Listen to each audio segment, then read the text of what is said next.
Welcome to Unmasking Social, where we talk about building real friendships and meaningful connections without masking who we truly are.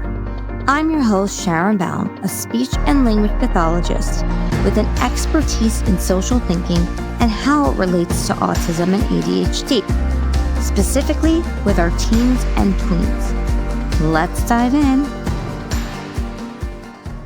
On today's episode, we hear from a social media influencer who really started off at not knowing why she was sensory dysregulated.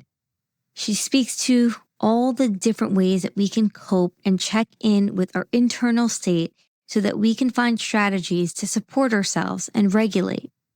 The one and only Savannah Archer, who not only coaches autistic individuals and neurodivergent individuals across the globe, but also is always keen on sharing new information in funny, humorous ways on Instagram, on her website, all while balancing her little girl, her family, and of course, her advocacy. Hello, everybody, and welcome back to Unmasking Social. Today, I have a wonderful guest, Savannah Archer, who I actually came across on social media and started noticing how incredibly novel her content was. I learned, but really put it into another medium. Savannah, I just want to thank you for being here today. You do have a whole story, a very interesting story that led you down to the social media platform, as well as advocating and coaching others that are dealing with autism or ADHD. So, Savannah, thank you for being here with me on this wonderful Tuesday evening. I know you're in Indiana, so shout out to that. And can you tell us a little bit about yourself? Any of the key highlights? Key highlights. It's a hard one. I'm an autistic adult with ADHD. I work pretty much exclusively with autistic adults, but there are a few that are only ADHD. I say I serve neurodivergent adults so that it is an open blanket term. I also have actually noticed a trend of sometimes friends reaching out and saying, hey, I have an autistic partner, I have an autistic friend, and I want to show up better for them. Tell me what you might think about this communication difference. And so it's fun to see that there are other people that just want to learn about autism. And that's really what the Savvy Life Skills social media pages are. A lived experience story, not necessarily a journal or anything, just trying to take all of those medical terms and complex topics into what actual life is for autistic adults, especially the female experience. Although I have had male clients reaching out too. I also have a website, savslifeskills.com, where I customize downloads and people can learn a little bit more about the coaching that I do. Sometimes I'm working with just people on their own goals, like friendships, relationships, jobs, resume writing, or interview preparation. Other times I'm helping in more of like a business consulting manner, or even helping people draft important documents for businesses, like a price increase notice or a summary of your policies that people aren't following so that you can charge late fees and things like that if you have a private practice. Sometimes it's organizational side and sometimes it is social media growth. So I love to see other pages grow and expand. And on my website, there's a neurodivergent network that also summarizes other coaches, primarily in the United States, but they serve all states and often beyond that too, if you happen to be in Canada or somewhere else. What the cool part is everybody has their own niche. So there's people for parent coaching and sleep, or just parent coaching, or odd ADHD relationships, or financial bookkeeping, or just ADHD coaching if you don't have the autism focus. So I've summarized a lot of other entrepreneurs, and I really enjoy helping with employment, whether it's in a business aspect or a personal growth aspect. Wow, that is really important, especially since jobs these days are, from everybody I speak to in my own experiences, are not the easiest to come by. We're living in difficult economic times and people are struggling a lot with that. So even just coaching people with their goals is just essential at this time. And so to have someone like you do that is just fantastic. And you also touched upon how you coach even in terms of design and in terms of organization and all these other things. And so you did live a life before this, before you became this life coach. And we all need a life coach because life is hard. But what was your life before this? Yeah, so I spent nearly a decade in victim services. So I worked with families experiencing domestic violence or sexual assault, regardless of age, regardless of gender, identity, or any other factor. And that was over the central Indiana area. So I started as a victim advocate, I kind of moved up and managed a hospital team of advocates and then eventually became the senior director. I didn't know I was autistic or ADHD the entire time. I was a mass cakeaholic. A lot of us are. A lot of people, that rigidity or passion interest, special interest leads us to our career. So I went full steam ahead. And then I had a child. I found out I was autistic and ADHD. And I thought maybe such a trauma heavy space wasn't what my nervous system needed anymore. And maybe it didn't help me. And in fact, having a kid adds more transitions in your life. So much change that it didn't fit what I was doing. In that space, I wanted to do more disability advocacy. I'd had clients who were deaf or blind or had a combination of disabilities, and we were still the people that were helping. And so in kind of shifting into coaching, I actually got to work exclusively with people with disabilities. And so that was just kind of a happy turn of fate and a very different way to connect. But it was very much so once I learned even I had ADHD, it was like, I didn't realize how fast I was moving. I do rush at or I do walk quickly in a grocery store. Like I didn't think I was physically rushing, but my mind was very fast too. Yes, and so I can relate to that. All of that. Yeah, people are always telling me to slow it down. I get it. Yes. I think it was just after learning that I had ADHD that I also started having that. I am good at other things, but I don't even know what I like. I was autistic and then I started tracking my patterns. Like iridescent, I have iridescent mugs and little toys and fidgets that all have this pattern in them. I bought the same pair of slippers 3 times, like twice in the same pattern, one at a different. That is so many things cool. And I didn't even see it because I was so in survival mode in my work, whatever, that my normal life was background noise. And I think a lot of us can get in that life because when it should be opposite. Your life should be happening and you work. You don't exist to work. It's so interesting because I think you're a millennial like myself. And I feel like at this point, people either have had their midlife crisis or are about to have their midlife crisis. And that's when people start, I feel like, questioning, wait, I was in this job for so many years and I wasn't even channeling a side of me that was so powerful. And even my sister, she was an accountant for so many years. And so she didn't think she had a creative bone in her body. And then she took a break from accounting after she had her 3rd child and then suddenly developed this intense baking business. And her interest is so focused on that. So Savannah, that's why I think it's crazy that people spend so much of their time not really channeling their interests or checking in with their interests because they're so caught up in survival mode or caught up in just the day-to-day mundane tasks. And then especially with neurodivergent individuals like yourself, there were interests that you had that you weren't actually checking in with. And do you think that impacted your life and your work because you weren't doing those things? I have paint, I have foam clay, I have a lot of different things. I did not paint for like at least 5 years, I would guess, maybe 3 to 5. It was like a very long time that I did not do anything because nobody said it was important. Like art class in school, but nobody says it's important to make sure you do your art or make sure you're drawing little things. Or I have stickers, I have scrapbook paper, I have photos, years, huge gaps. And I think that has a huge part to do with your mental health and balancing other things, but also just your ability to stay emotionally regulated. If your partner or family has ever said, why are you shouting at me? Or why are you using that tone? Or like, that's never happened before. Sometimes it's just a matter of we are stressed and we are overwhelmed. And we haven't had a time to relax. And there's even an account, I think he might be called Cozy Matthew, that just talks about evening cozy habits that we don't live our lives practically enough in our evenings to just enjoy it. Another fun way I talk to people about this is dopamine decor. Like when you look at your home, you should love the things you see. I painted this weird picture behind me. It serves a real purpose. I'm trying to figure out. That's so cool. That belongs in the Whitney here in New York City. That's our cool museum. I think it's really cool. Yeah. It's just all kinds of random things. But I also have a lot of pictures. I've always been somebody who nests very quickly in an office or in a room. I decorate or fill it with things. But it's also what I've always done to cope naturally. I've always made my safe spaces without knowing I was doing it. I brought a lamp in every office I had. I never had to use the overhead lights or sometimes fairy lights at my desk. I always had alternative things to kind of work around issues that I had.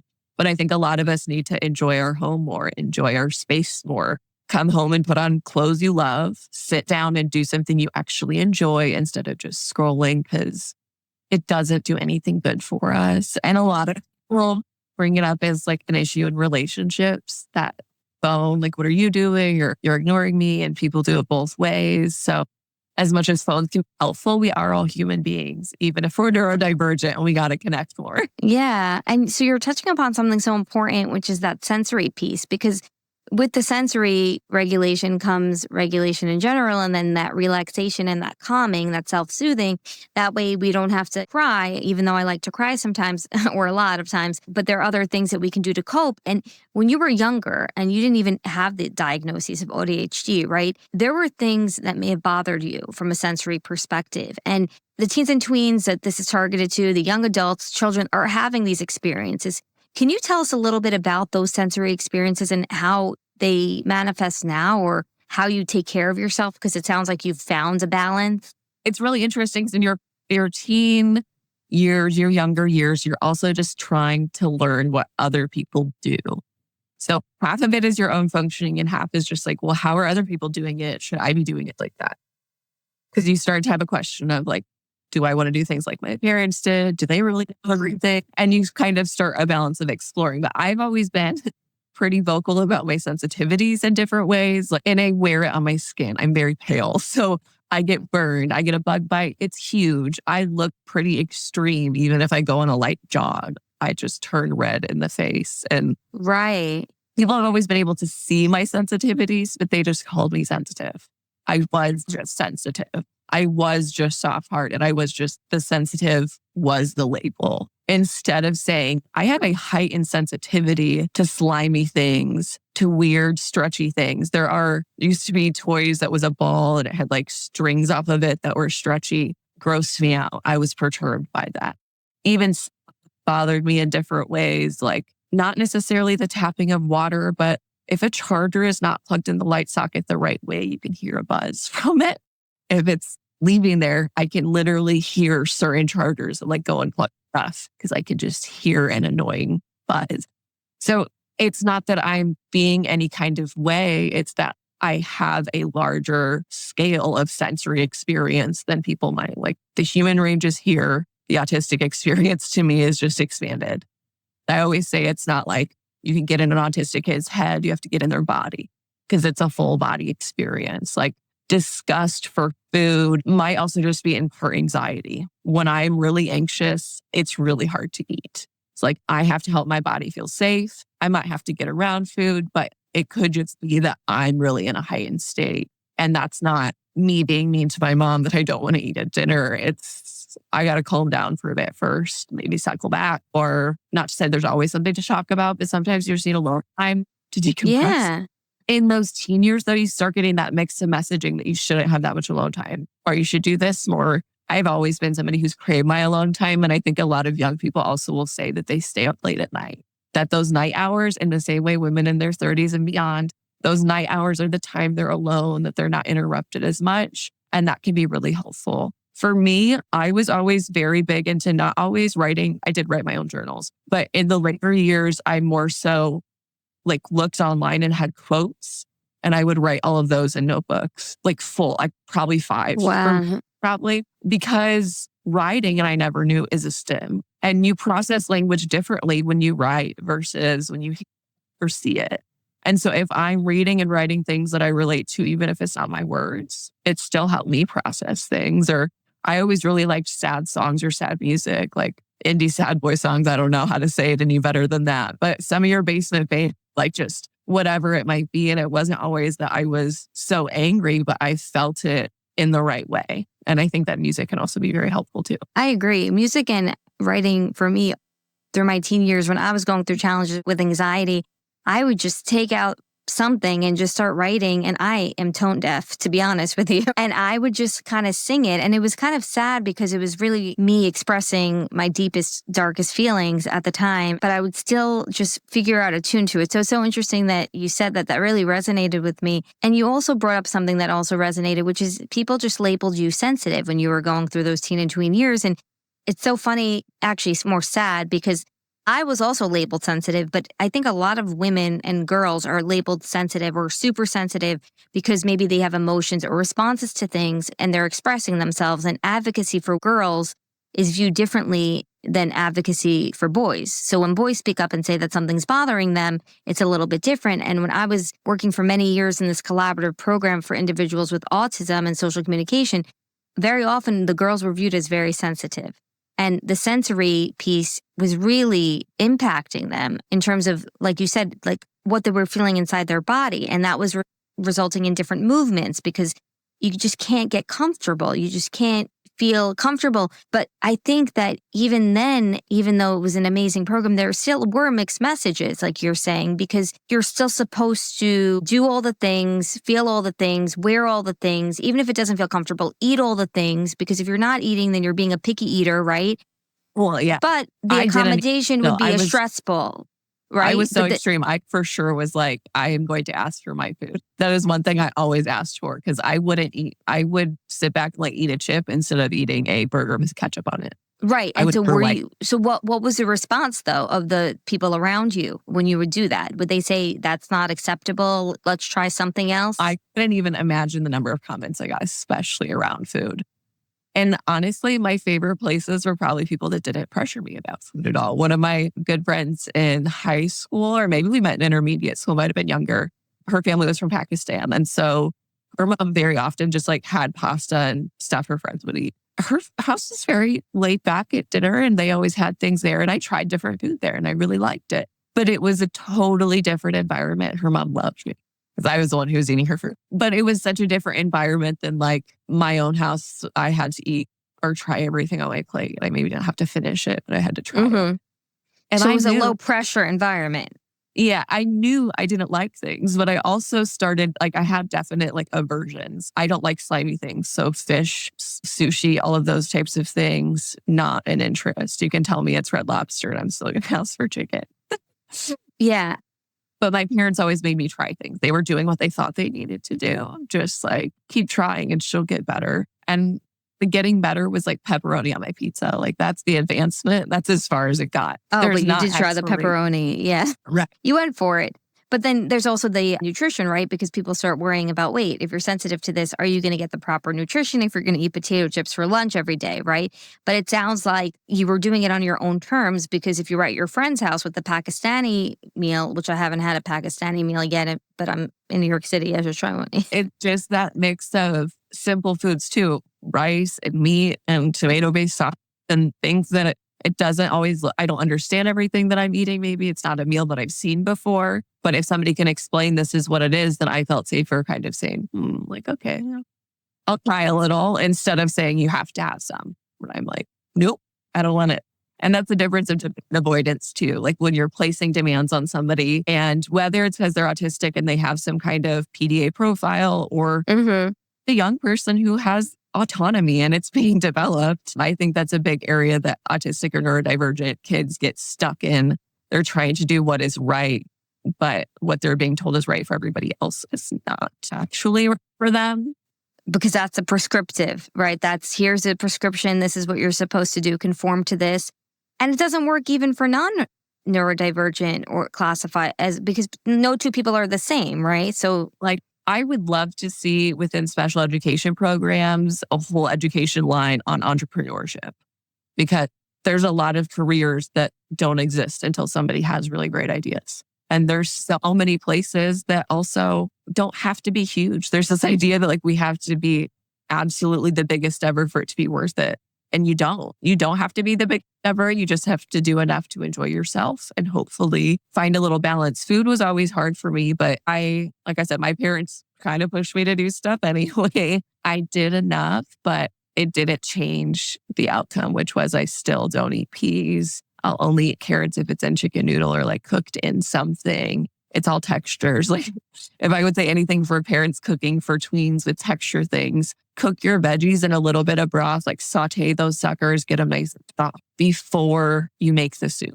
So then you don't have a crunchy carrot in your soup. Oh dear. Yeah. Oh my gosh. Yeah. Oh my. Yeah. I don't. Yeah. That would probably cause the person to just spit it out.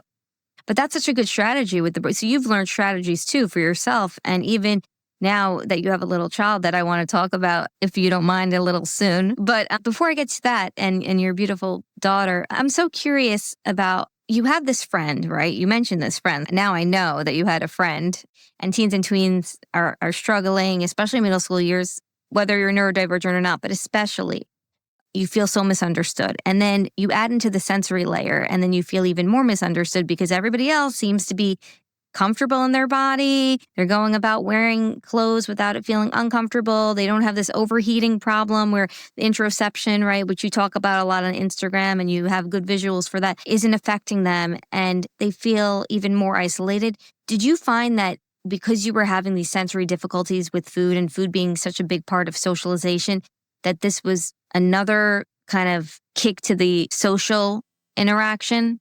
It probably was, but I don't know that I always noticed. Like, I don't know that I noticed as much judgment was probably around me. Like, I didn't even eat peanut butter and jelly. I like it was everything that people had. I did not eat it. I think I was so headstrong on these are not my preferences, these are my needs. Even though I didn't have the language to say that I almost had blinders as like, I don't know if you're judging me or if you're bothered by this, but this is what I need. Yeah, you didn't have the language to say it, but it sounds like you were advocating in your own way. And this podcast is all about that and about what you're doing with Yeah, coaching just and with. kept trying to say like, this is not it. Yeah. Get the letter. So you were just, without even saying it, you were saying it with nonverbal cues like, no, it's this is not happening. And that could be viewed in those years as defiance. But at the same time, there's also advocacy, and we're supposed to be advocating, especially if your brain is not working in the same way as the person who it is working for, then of course you should be advocating. But then unfortunately, it's viewed as, wait, you're being oppositional, you're not really cooperating. But you didn't deviate from that, right? Yeah, I mean, I wanted to follow every rule, but if the rule was eat all the food on your plate and I didn't like the food or there's a pile of peas, I couldn't make myself eat all of that. And I had friends' parents who were strict. I lived in a neighborhood that had quite a lot of girls my age, just happened to be. But I remember being at houses that had that, like, you finish your full glass of milk and you finish all of your stuff. And like, I'm probably just sitting there stressed because I'm like, it's just not happening. And nobody else's parents is that mad at me because I'm not their kid. Right. But And I it's so often wonder cultural. now how many other parents thought like, oh, she could be autistic. Like there's a little something there. Right. And right. in the 90s, I didn't think about autism in girls rarely at all. And that socialization piece of be nice, be cute, be likable. I think our parents raise us to survive, to be liked. They mean it in the best way, but it's not always the healthy thing for us to try to be liked. I think a lot of parents do that in like the most well-intentioned. You don't only just want to be clean for school, you want to wear the right kind of clothes or do your hair the right way. Parents all try to do things to shape their kids to pass in a way, to get through school, to get through a job, to get through whatever. It's hard to find that balance of how much should I just show up as me. I was also raised very religious. So I was around groups that were just so much more strict than others. So I kind of got to see like, this is how some people live. My parents weren't the most strict. I just was in a place that there were a lot more rules than traditional families. And so I was always kind of used to whoever you're around, you might be more like them. Like that masking and what's the word? The chameleon aspect of whoever you're around, you shift to a little bit. It's not people being faked and it's not bad. Right. Sometimes autistic people do it to the most and even have it with accents. Yeah. And they're yes. not trying to make fun of someone, but it's Right. just happening It because just they're comes absorbing out. it. Yeah. Yeah, I've observed that with a number of autistic people where the accent starts, whether it's the British accent or an accent I never heard of. Sometimes it almost feels like, oh, they're just trying to be funny. But I think it just comes out in the way that in that moment in time, that's the accent that they're feeling, that they're connecting to. And it seems like that's what's going on. But I also relate to you on that with the whole religious experience. I also grew up religious myself and in a Jewish religious community. And those rules that are added on to all the other rules can also complicate things, right? Because you're trying to follow a set of rules that's socially appropriate, but then also these other rules. And then before you know it, you're letting a lot of people down, right? Because it's impossible to follow every single rule. Like morality piece. Like there's a lot of decisions we have to make as young people. You're starting to get more time and independence, but it's not you messing up all the time. Sometimes autism or ADHD is kind of in the driver's seat and like even just like body differences. Like somebody made a meme about you have a belt loop and you walk by a door handle and you get like your belt loop caught in the door handle. Those moments happen to me constantly where I'm like, how did I even mess up like that? But it is kind of that like proprioception and just bodily awareness of I'm just kind of moving sometimes and my head is in a different space or my internal dialogue has moved on to something else. We try a lot. And I think when we're young people, we have an overload of information. Social media is also filling our like mind with more content than we could have consumed as young people. Oh, There is yes. so much more So to much. judge.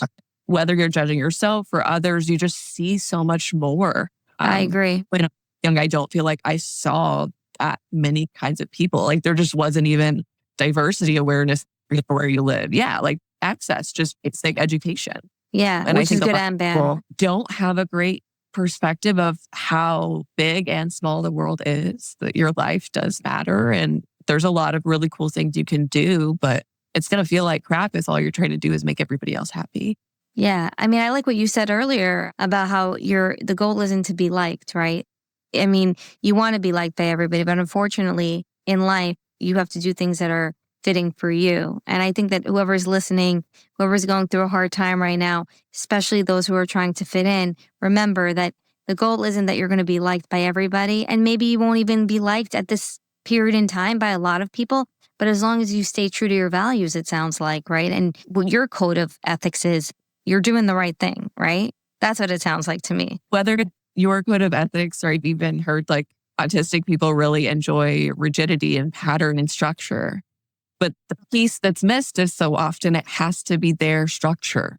It has to be formed, has to be completely personalized systems. Some structure that works for another person, even if they're female, might not connect to me at all. The structures that we create are kind of a mix of what I think is healthy coping mechanisms and maybe not so healthy coping mechanisms. And through our Absolutely. teeth and bodies, our friends can really help us figure out healthy ways to relax and connect and move through emotions, even just friends you could talk to, people you can speak with. And that doesn't always have to be like somebody that lives right next to you. It might be someone you met at a camp or some random place that you kind of stayed connected to.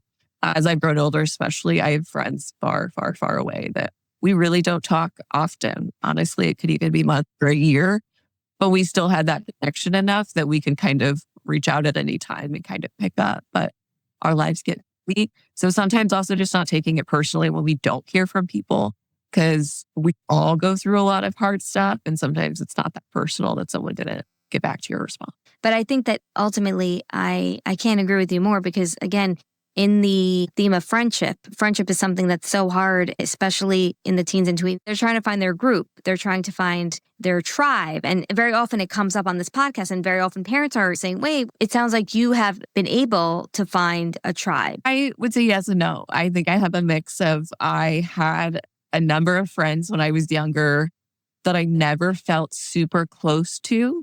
I felt like I knew a lot of people well and very people knew me well.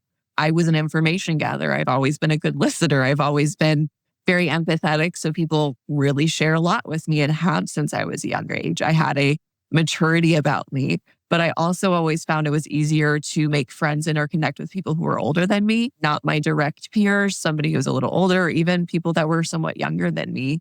And what I learned later is sometimes that we are most judged by whoever we're closest to. So it's almost like I fit in easier if I was a little more different already, because then the social differences of autism and ADHD aren't as big a deal because I was already younger or I was already something else. And I kind of found that whether it is people in the LGBTQ community, people in music spaces, people in artsy spaces, there's neurodivergent people all over.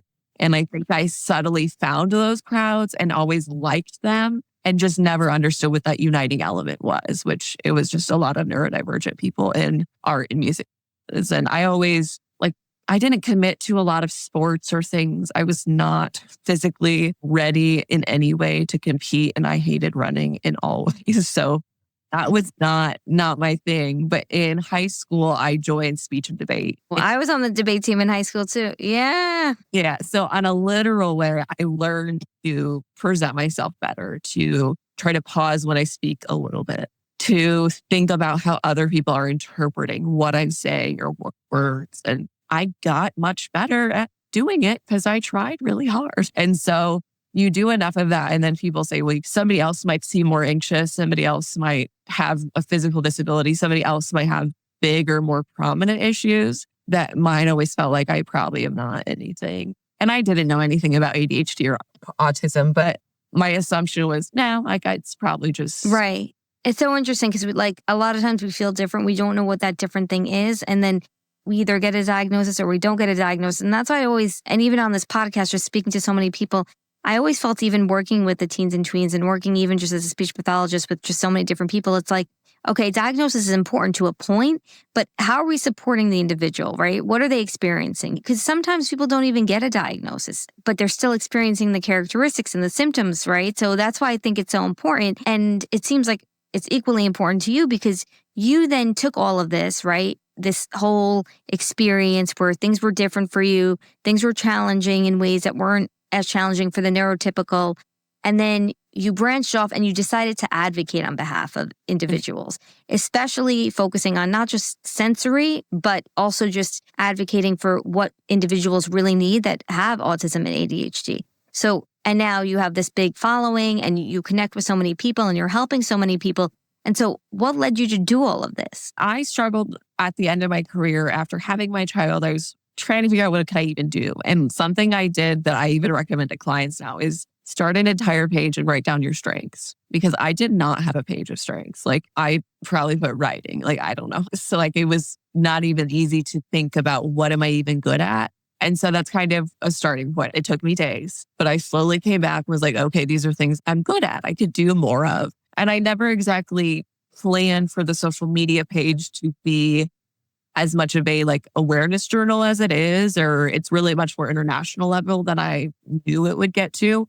But that was my kind of sharing and processing, kind of like I said earlier, medical terms and things that I always was othered. Like, oh, that's probably not me. It's probably not me. I don't even need to read autism. So many people. Put it in a language that says, this is the autistic experience. This is social difficulties, communication difficulties, sensory difficulties. And then we put them all together. And I don't have a ton of them yet, but I slowly have posts that talk about how we work through those things or what's going to work. My favorite, though, is somebody asking like, well, how do I get through burnout? It's been 5 months.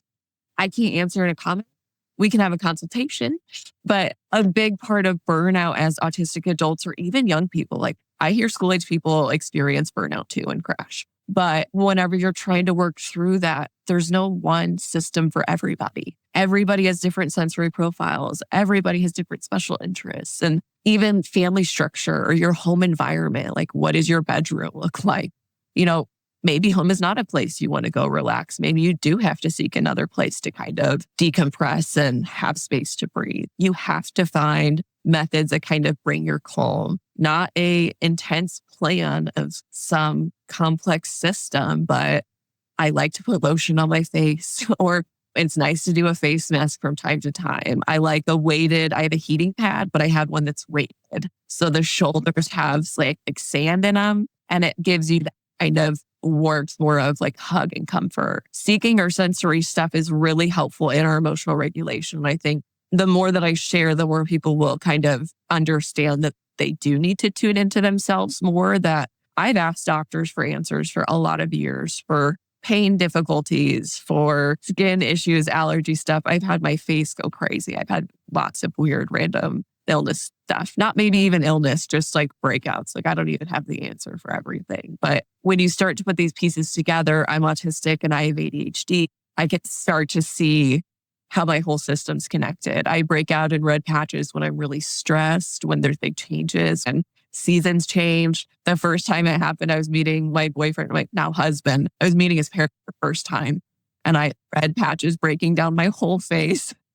And I just wore my glasses and I needed a steroid cream and it went away eventually. But I had all of these things happening that I was always like, why am I being like blackballed, ruined in the moment it works? Or you're on a trip, you're traveling. Traveling is another trigger typically for people. And so I had all of these things and I was never able to connect that autism and ADHD made it that much harder. And so the social media page and the coaching really helps people see, A, they're not alone. and that there is a lot more community. There are so many people like you, like me, that we just didn't know each other existed for a while. Like I talk to people who are in the Caribbean. I talk to people who are in New York. Wherever it is that you might be, there's people that feel somewhat loneliness or somewhat like a miscommunication with family or partners. People feel like they don't get it, like they're being told what to do without having that understanding. And I think your parents don't have to understand everything for you to start to see other people do. And That's I think a good point.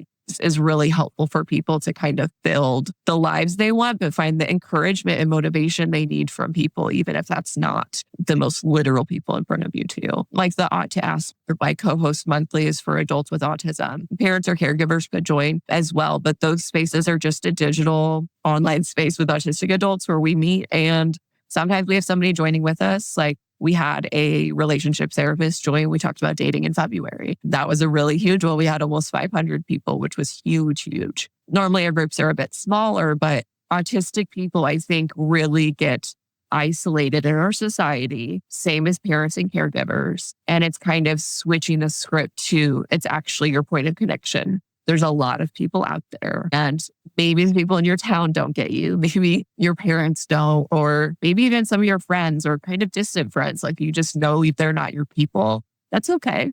There will be more. There are a lot more people out there, but also you can only find them if you're being yourself, if you're given the space to kind of explore interests and things too. Yeah, it sounds so cliche, but being your authentic self is the only way that you're going to meet like-minded people. And that's exactly what you've done. You've only been nothing but yourself, even from a young age, even saying nope without saying no to things that you didn't want, right? Just being exactly yourself. And then you end up finding people all over the world who connect. I mean, I found you on social media and something about your page resonated with me. It was what you were doing. It was what you were showing. It was how you were showing a piece of yourself that you were experiencing in the moment. And I still have that anxiety song in my head.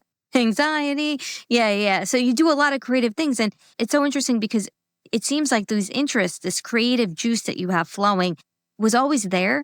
I don't want to speak for you, but it sounds like almost you kind of put it in a box so that you could survive and work as a senior director at the company that you were in and just follow this script of life that we're taught. Educational systems, they put music and art in a little side category of that's not what matters. That's not what you need to learn. So I think in my head, I was always socialized to think music, art, creative things are not lucrative. It's not a safe investment. Yes. Yeah. I made a safe investment on working a nonprofit career that was really never going to give my family that much stability. It's a nonprofit. It can't do that much. But I thought I always loved what I did enough. I didn't really care. And I think a lot of us sometimes get blinded by that too and don't always make good career decisions for ourselves because we get comfortable, we get steady, and we're kind of under this myth or idea that we should be doing it this way. But there's no one way. And I think a lot of parents with autistic children actually are faced with this more in an urgent situation where they're losing their job because their child needs more care or support than a school or institution can offer them. And so people that seek entrepreneurial adventures like after that. So on the Neurodivergent Network page, there's, I think the second one, Experiential Life. She's a mom who has an autistic son who's about to turn 18.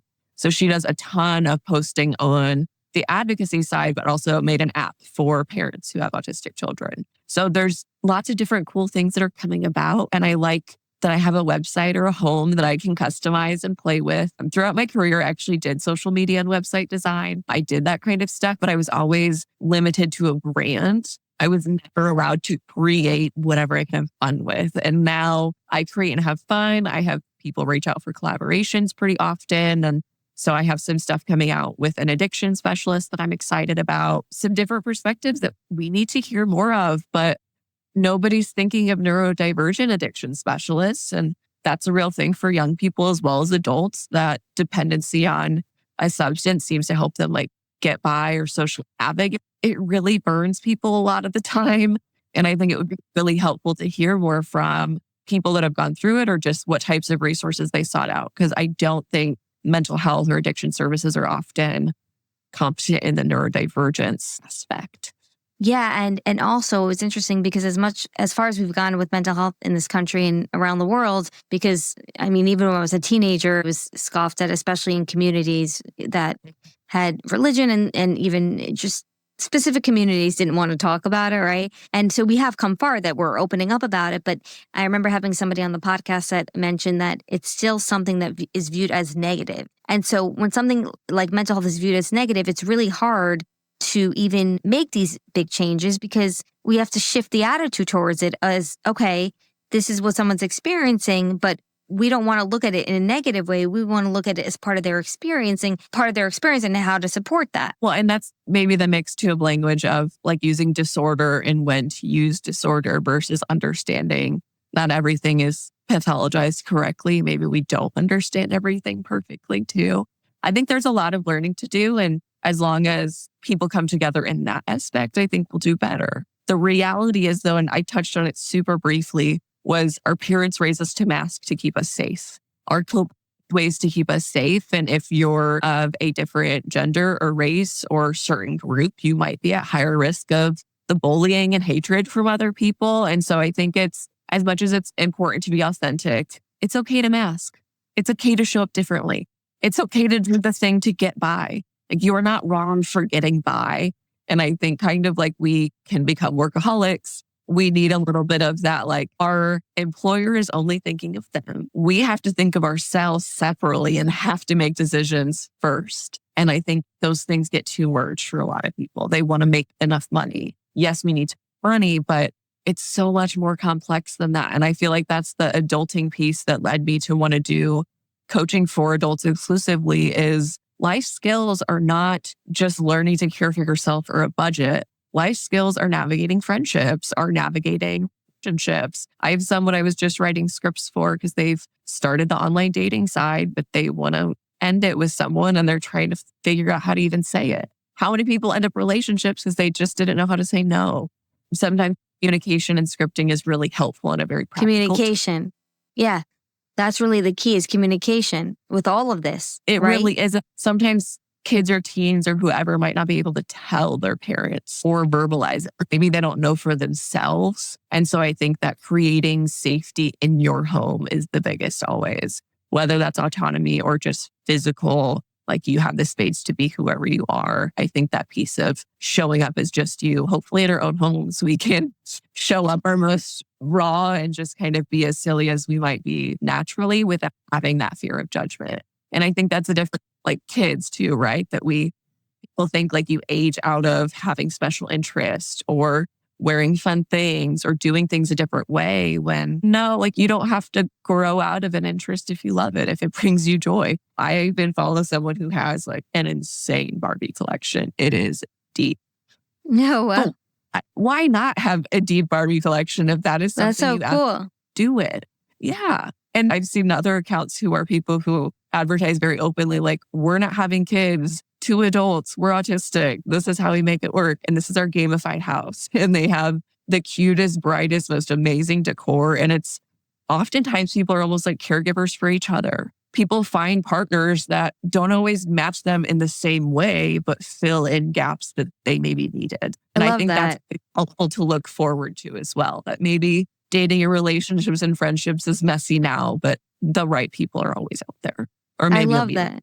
I love that, the filling in the gaps, that it may not be the relationship that you think, right? Or the companionship that you envision, whether it be with a friend or romantic partner, but you guys are filling in the gaps for each other where the gaps are missing. And it's not bad to need support, right? Like there are things that I like my husband to look at the budget. I'm not the numbers autistic. It didn't work.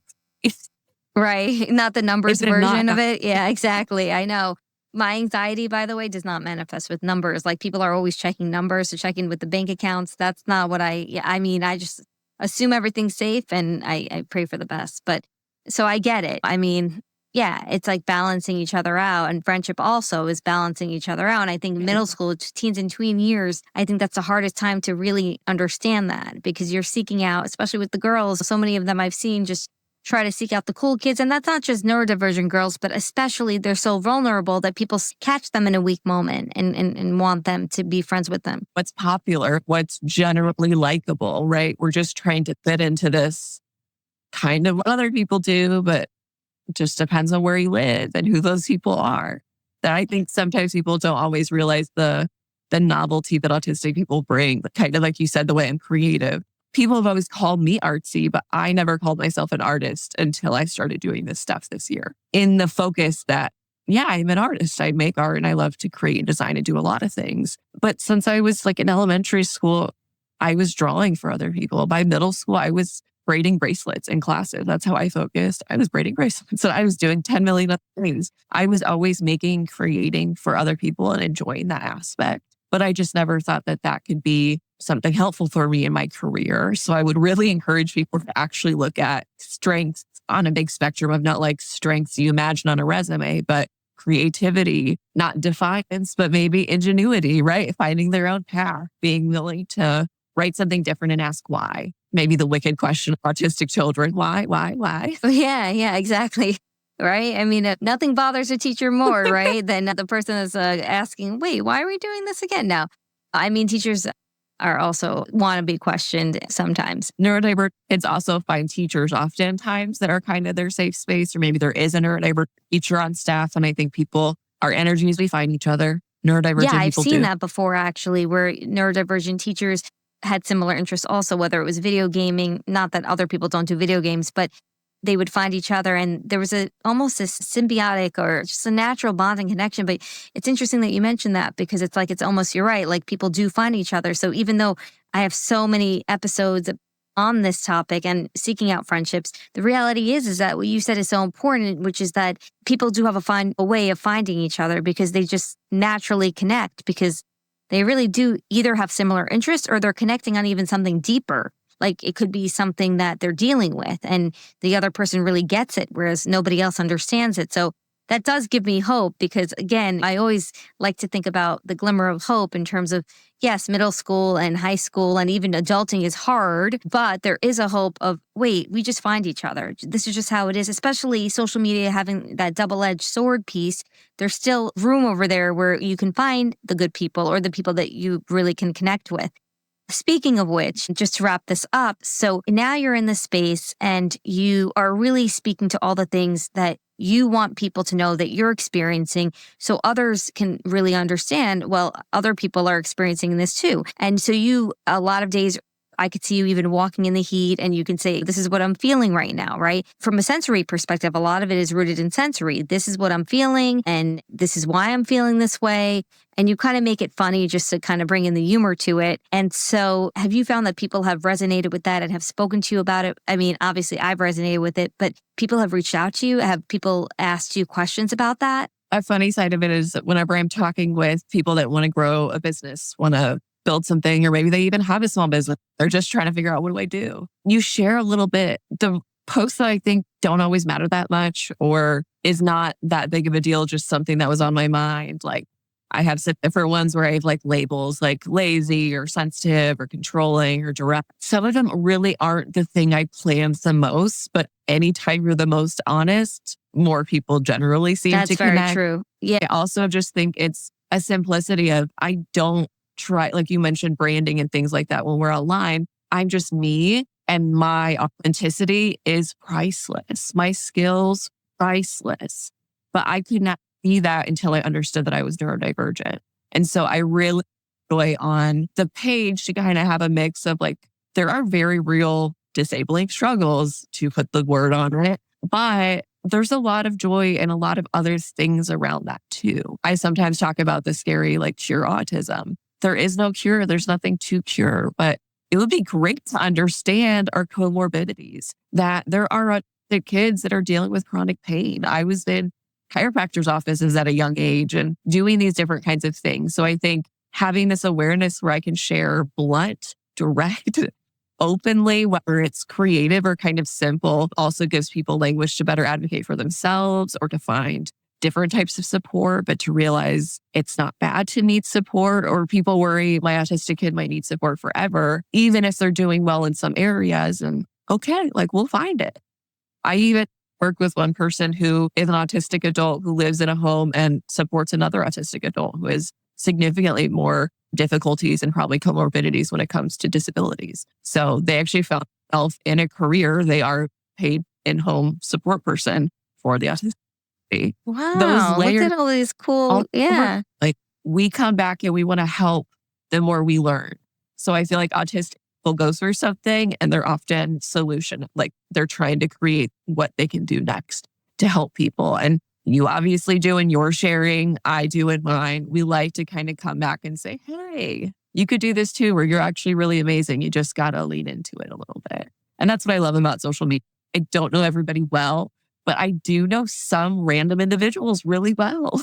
I've connected with people that I would have never known that we would relate in any kind of way. We've had a very brief, but like great conversation. And I love to have that mix. Yeah. And you're just so open and honest and vulnerable. And I find that that's what Maybe people too relate to open, in but general. What? I said maybe too open, but I'm going to keep doing it. No, I feel like just what's going on, but you're also not like spinning it in a negative way. You're also showing how you're living on a daily basis with this happy-go-lucky little girl. You're going through the day, you're doing something that you're really passionate about. And from this conversation, what I'm gathering also is just that big coping strategy, how to cope. So if you're inundated and overwhelmed and stressed out and sensory overload, it is your job to say, I'm setting up boundaries and these are my boundaries. This is what I'm going to do and this is what I'm not going to do. And that's something that I really feel like shines in your profile is that you're always advocating in all your posts about what you're going to do and what you're not going to do, right? So for example, you're going to have your social battery run for this amount of time, but then you're done, right? And then you're going to take a break from that because you know that's what you need.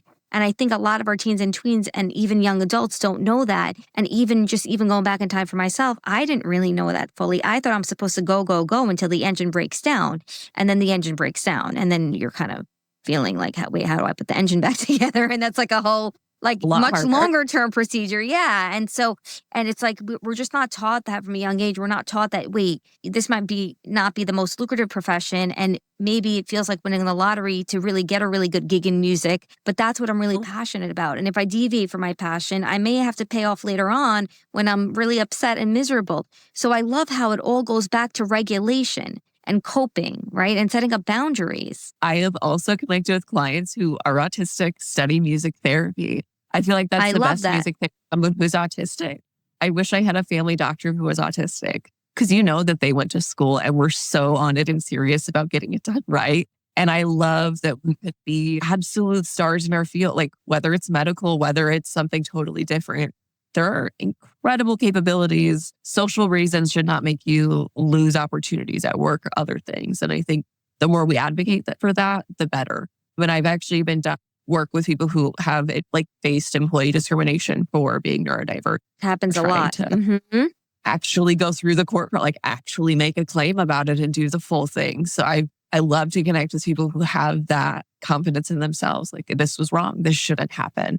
To say what you need, but to also call out things that aren't working or, remove yourself when you can. But also I love to see when somebody can get their advocacy hat on and say, you know what, I'm fired up enough. Or I might just say something because I think it does help get to the other side of building a life that fits us better, or maybe kind of letting go of some weight, letting go of some things we felt like we were bad at, like a friendship argument you never understood. You're not going to. You might be autistic and you might have communication differences and you weren't thinking about it the same way as they did. That's all we can know. Right. That's a good point. Really hard. No, that's really hard. For people all ages. For everybody to think about that moment, that conversation piece where it failed and then you're just stuck ruminating on this hamster wheel. But what I love is that you try to get people off that hamster wheel and just check in with themselves and see, wait, where are they? Where is their body in space? What are they feeling? And what could they do to feel a little bit better so that they're not just going and then pushing everything away? And so I feel like that's the answer to all of the sensory things is that people need to advocate and people need to regulate and do things on their terms. And that's not being oppositional. That's being, like you said, taking back your autonomy and knowing what's best for you, because the world has evolved, but we're not at the point yet where people fully understand what's going on. And so if you want to close up, can you just tell us about how your little girl is doing? She's wonderful. I have a little one. She'll be 2 this winter. So we're just trucking through. She is very sensory like I am. And so as she grows up, mama. We have not been outside very much. She hates the sun. She acts like she's a vampire. So she's already telling you without telling you that she doesn't want that. She's overheated. Okay. Yeah, no. She'll tell me. But she's wonderful. She's very entertaining. Yes. Loves cats. Cats are our favorite. We talk about cats. I wear cats. I wear shirts with characters because she loves to see my shirt. That's the first thing I hear when she wakes up. Shirt? What's on your shirt? So she's fun, very enjoyable. My husband and I are very lucky. And we will say even like she's such a good baby. She's the kind that could trick you to have another, but there's never going to be another baby like her. She was so good to us overall. So we got I'm sure if she wants one badly enough, she'll keep trying to trick you guys and make it look really, really good. But yeah, I just love how you bring her in. I know that you keep things private, like you don't really show pictures of her, and everybody has a different stance on that. But you do speak about her a lot on social media. And so I feel like I even know her a little bit just in terms of just what you guys do together and how you even set up boundaries with that, because it's really hard to balance all of that. And people don't speak about it enough, but you're balancing a child, you're balancing a coaching. Full frontal, I feel like, is the child. Like they either have their family focused or they don't at all. And I kind of walk the middle. I definitely acknowledge I'm married, I have a family, but this is not their life necessarily I'm sharing. This is much more my experiences. But somehow you find a way to balance it all, which I just want to give you kudos to that, because you're balancing a lot of different projects and a child and the autism and the ADHD, right? Which can be very exhausting. A baby itself can just be very exhausting, just let alone with everything else. And you're meeting with me in the evening while there's so much else going on, and instead of just recharging. So I want to thank you for that, because I know that there is a lot going on. So somehow you are finding the balance, but it sounds like you also are just really skilled at having these coping strategies in place for yourself. And I love that you've set up those boundaries. I think anybody, and I can benefit from this, and this is why I love this podcast so much, is because I learned so much how all these supports can be applicable to anybody. All these neuroaffirming supports can be helpful to anybody, not just somebody who's neurodivergent, even neurotypicals.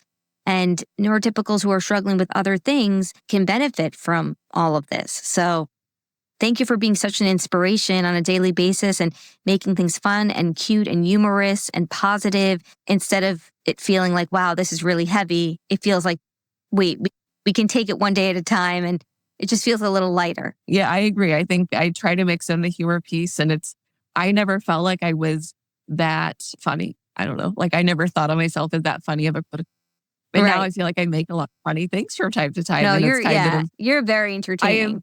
I was always very serious, and I was very sensitive. And so leading into like the memes and like writing funny things in a way with like your hair wrecked by the end of the week, because it's the end of the week. You just made it. That's all you can do. I think that helps me also relax a little bit of, I don't have to be so perfect, and you don't either. That expectation is fair for all of us. We got to just do our best each day. I've learned over the years, the more we try to control, right, the less control we actually have over anything. And then everything falls apart. So it's kind of relinquishing the control, as hard as it may be. But also with humor, I find that, and I could talk to you for hours because all of these things really like speak to me. But I just listened to a very different podcast, something that related to a guilty pleasure of mine, actually, nothing to do with this. And they were speaking about how humor sometimes comes from a dark place, where the funniest people were able to develop the sense of humor because they went through struggle, they went through challenge, and they turned it into purpose, and they turned it into something funny.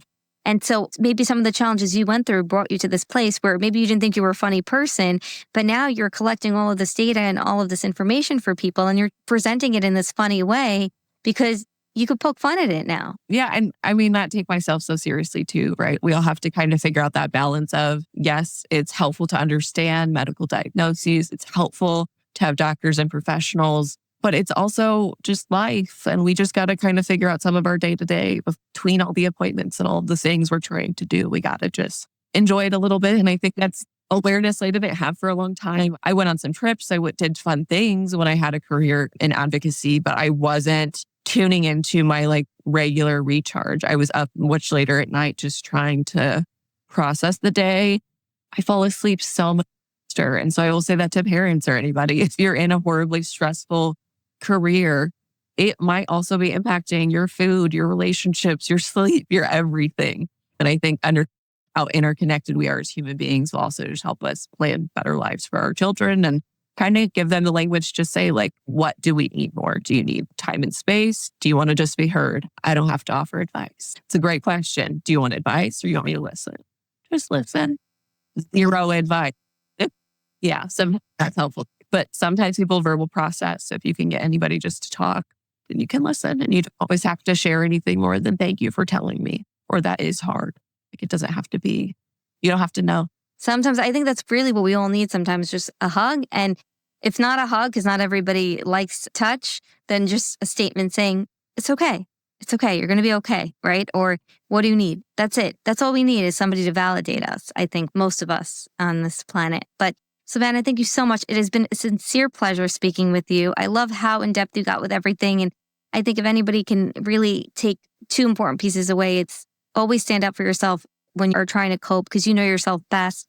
And always never be afraid to advocate. And for the families listening and the parents listening, I think Savannah gives some really good tools about how it's important to listen to your child and not necessarily, like you said, give them the advice, but just listen and tell them, hey, what do you need right now? So Savannah, thank you so much. And I know people can follow you on Instagram and also on your It was Savvy Life. Savvy Life, right. And then you also have the website. Neurodivergent Network, and that's at savslifeskills.com. And then there's also a downloads page. I have everything from a cleaning list to 100 signs you're autistic to a sensory search, which is just outlining what do you like to hear, taste, touch, smell, and what do you not like. Sometimes it's just simple things. I wrote a little ebook at one point, but the important piece of that information is for sharing. I love to share information, and I appreciate you having this forum and kind of creating these spaces for families too. Yes. So thank you so much. And I'll speak to you really soon. Okay. Have a great evening.